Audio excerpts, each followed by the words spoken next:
प्रभु यीशु मसीह के मधुर और मीठे नाम में आज दिनांक 21 जनवरी दिन शुक्रवार को हम आप सबका स्वागत करते हैं।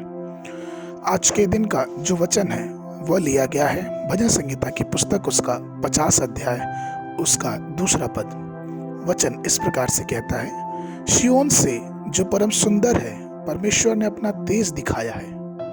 प्रभु में मेरे प्रिय लोगों, जब हम परमेश्वर की परिपूर्णता की तरफ बढ़ते जाते हैं तो हम आंतरिक रूप से एक दैविक सौंदर्य से भर जाते हैं, और वो सौंदर्य संसारिक नहीं और या फिर किसी चीज के उपयोग करने से नहीं, लेकिन वो सौंदर्य मसीह की छवि है जो हमारे अंततः हृदय में वास करती है, और तब हम मसीह को अपने जीवन के द्वारा दूसरे को दिखा सकते हैं। यहाँ पे सौंदर्य शब्द का आंतरिक अर्थ यह है कि हम अपने आप को आकर्षित दिखाना छोड़ के संसारिक प्रसाधनों जो संसाधन है उसकी मदद से अपने बाहरी रूप को सुंदर दिखाना छोड़ के हम वास्तव रूप में अपने मनुष्यत्व को जो हमारे अंदर विराजमान है उसमें मसीह की छवि को दिखाना चाहते हैं।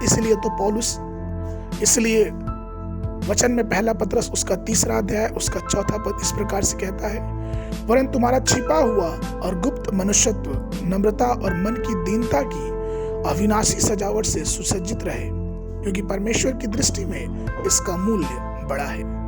प्रभु में प्रिय लोगों, हमारा जब हृदय कोमल और शांत रहता है और जब हम परमेश्वर की छवि को अपने हृदय में प्रकट करना चाहते हैं तो हमें चाहिए कि हम अपने दीन मन को अविनाशी जो जीवन है उसको प्रभु के सजावट से और भी प्रफुल्लित करते जाएं। हम प्रभु में चुप रहना पसंद करते हैं क्योंकि हमारा आंतरिक सौंदर्य वो झलकना चाहिए। हमें और आपको याद है कि एक बार शास्त्री और फरीसी एक व्यभिचारी स्त्री को पकड़ के प्रभु के पास लेके आए और उन्होंने भीड़ उनके साथ प्रतिक्रिया कर रही थी, दबाव डाल रही थी कि इसको पत्थरवा कर दो, इसको पत्थर से मारो। और जब वो प्रभु के पास लेके आए तो उनका एक प्रश्न था कि इसे पत्थर से मार देना चाहिए। वो चिल्ला रहे थे, लेकिन प्रभु ने बहुत चुप होके बहुत शांत से उस व्यभिचारिणी स्त्री की तरफ देखा और वो फिर नीचे झुक के कुछ ना कुछ लिखने लगे।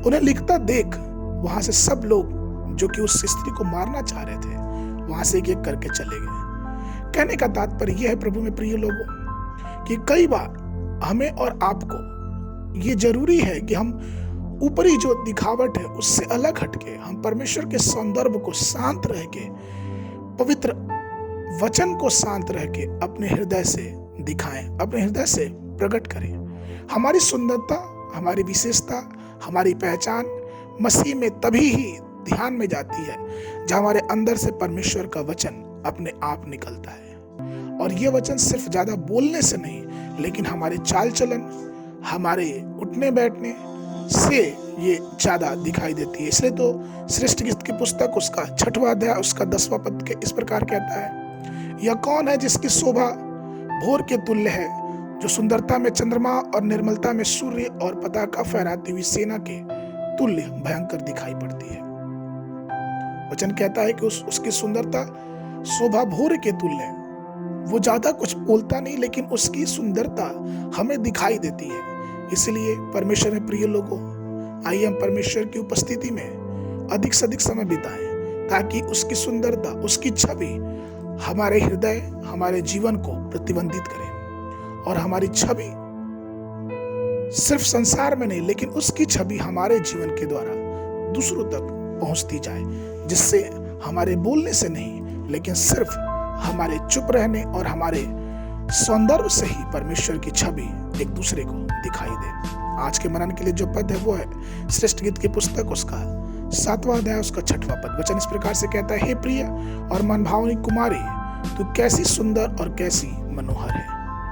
अगर आपने वचन पढ़ना चालू किया है तो सुबह के समय निर्गमन की पुस्तक उसका अध्याय 1, 2 और 3 अध्याय, संध्या के समय मत्ती रचित सुसमाचार उसका 14 अध्याय 1 पद से लेकर 21 पद तक। परमेश्वर आप सबको आशीष दे।